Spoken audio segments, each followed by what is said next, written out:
Well, we arrived here at Central Quay looking forward to what was going to be a busy Monday anyway, but 7 o'clock, Gavin, and this statement appears from the Rangers board in the London Stock Exchange, and it reveals that Ally McCoist is in fact serving his period of notice.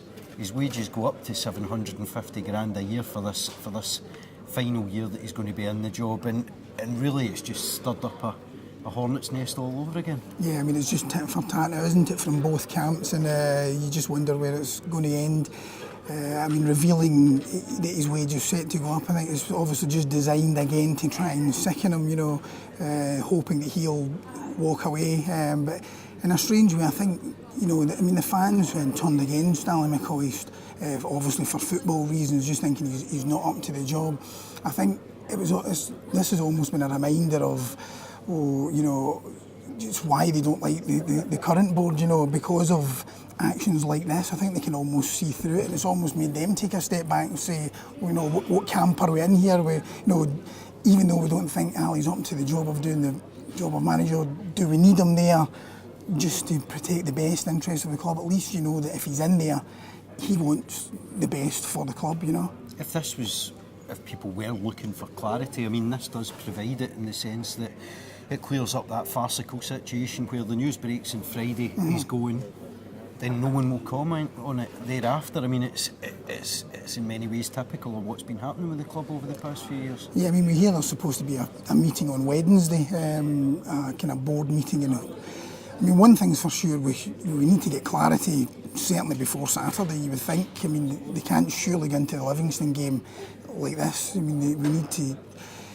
What we still need clarified is exactly why Ally McCoist did it. I mean, that's the thing. Was it just to frighten the board into, because we hear Jimmy Sinclair, the youth head of youth, is one to go.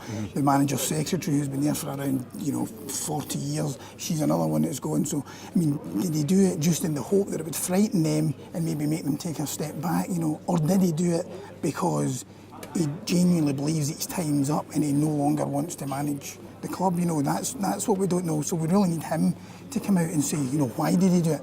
I mean, people, as you said, have seen this for what it is.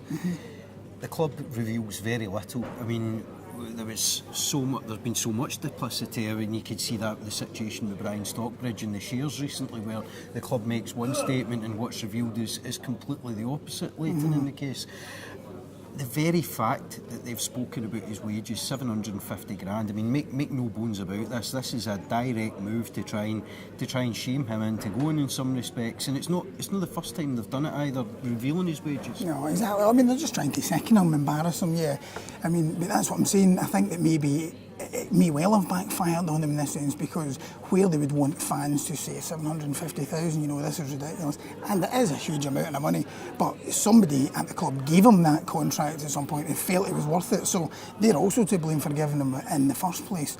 But as I say, I think it may have backfired in a way, because I can see fans maybe now going back onto the side of McCoist now and saying, well, okay, he might not be up to the job, he's not the man, but if we don't have Ally McCoist there, then all we've got is a board who are willing to pull off a stunt like that, where they're willing to put that out there. So I think it's just, who knows where it's going to end. As I say, hopefully by Friday when Ally McCoist does his press conference, he'll be able to come clean about it, if he's still there.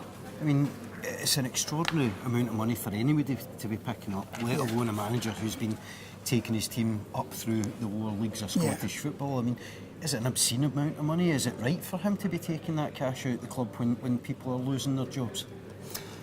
Well, somebody gave him that wage. I mean, I would blame them. I mean, who gave him the contract at that time and said, if somebody comes off your contract, he's not going to say, well, I won't accept that, but I'll take this. I'll take less. Somebody offered him it. He signed it. So I think they would be to blame.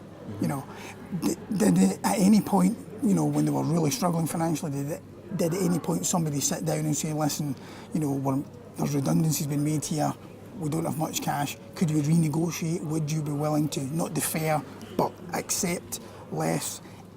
If that conversation took place and he said no, then that would be a different story. I mean, what does Friday night's performance, I mean, we should mention obviously the fact that the game ended in a 2-0 defeat for Rangers on Friday night, a result that maybe some people have come to expect from this team given the way things have gone in recent seasons. But were you expecting more of a reaction from the players given what went on Friday? I mean, does that result tell you anything about what that group of players feel about Ally McCoist? Because you were expecting them maybe to rally, a really strong performance for their manager. He's cheered off the bus, and then they produce that kind of display for him. Yeah, I mean, if they can't lift themselves for that, I mean, although Queen of the South, I suppose you have to give them some credit as the manager did. I mean, they played well, but I was at the Cowdenbeath game the week before, and the performance was terrible then, and that was at home to Cowdenbeath, and they still didn't do it. So I think that there have been signs there that, you know, the players aren't playing for the manager. Maybe he's detected that himself, and maybe that also, you know, maybe that was a tipping point for him as well as all the other stuff that was going on. I mean, I was going to say the cynics will say, would Ally McCoist have done that had they been 12 points clear and not potentially 12 points behind Hearts? You know, would they still have handed it in? We don't know. I mean, how will this impact on his legacy, if you want to call it that? As a Rangers icon, you know, no one can take away from him what he achieved at the club as a footballer, but is his time as a manager impacted in his reputation, do you think, among the Rangers fans? Because that's really ultimately who it matters to. Yeah, I mean, you could see the feeling, you know, even before this season, even the last couple of seasons when they won promotion but weren't maybe playing as well as, you know, the fans would have expected. You could even detect then fans were already beginning to separate Ally McCoist, the player, the legend, and Ally McCoist, the manager.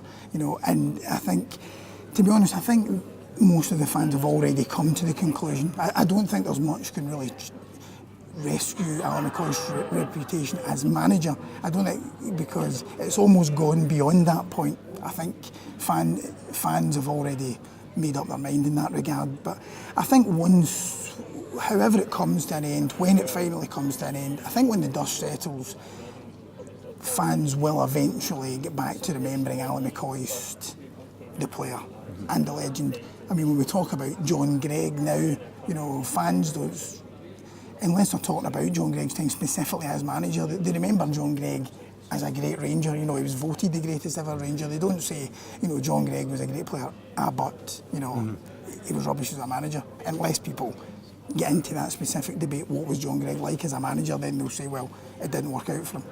Now, it's worth mentioning as well that in that statement that was released to the Stock Exchange this morning, the board or whoever it was that typed it up and issued it actually managed to spell Ally McCoist's name wrong in the piece, which really does not augur well for any meeting that they might be having on Wednesday. Do you expect, though, another twist in the tail before this meeting takes place? Well, I see reports this morning before it takes place.